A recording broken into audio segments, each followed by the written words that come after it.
गरुड़ पुराण में जन्म से लेकर मृत्यु और उसके बाद आत्मा के सफर तक के बारे में कई बातें बताई गई है।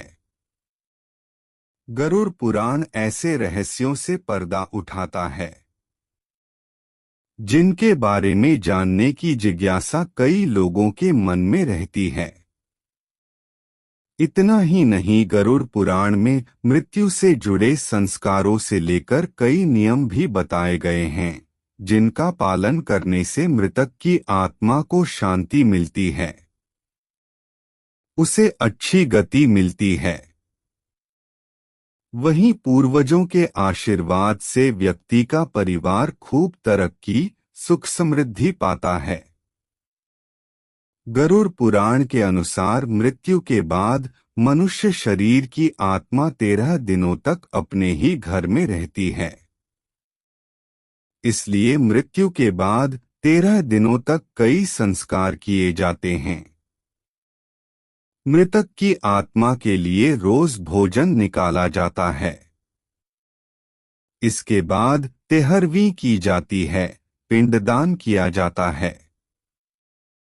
दरअसल मृत्यु के बाद यमदूत आत्मा को तुरंत अपने साथ यमलोक ले जाते हैं, जहां उसके कर्मों का हिसाब किया जाता है और फिर 24 घंटे बाद आत्मा फिर से अपने घर पर लौट आती है।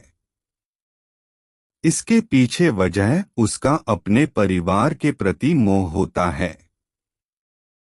यहाँ आत्मा अपने परिजनों के बीच भटकती रहती है, उन्हें पुकारती रहती है, लेकिन परिजन जब उसकी आवाज नहीं सुनते हैं तो वह बेचैन हो जाती है।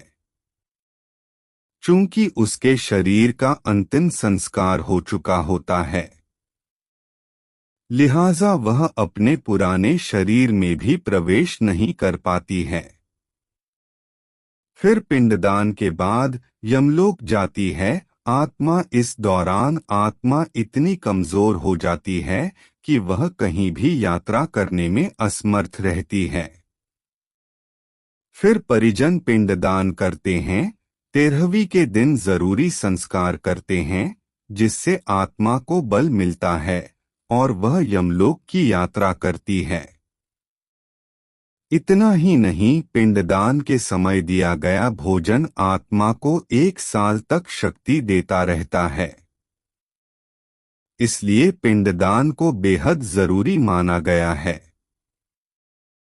वहीं जिन आत्माओं के लिए पिंडदान नहीं किया जाता है, उन्हें यमदूत 13वें दिन जबरदस्ती घसीटे हुए यमलोक की ओर ले जाते हैं। इससे मृतक व्यक्ति की आत्मा को बेहद कष्ट उठाने पड़ते हैं।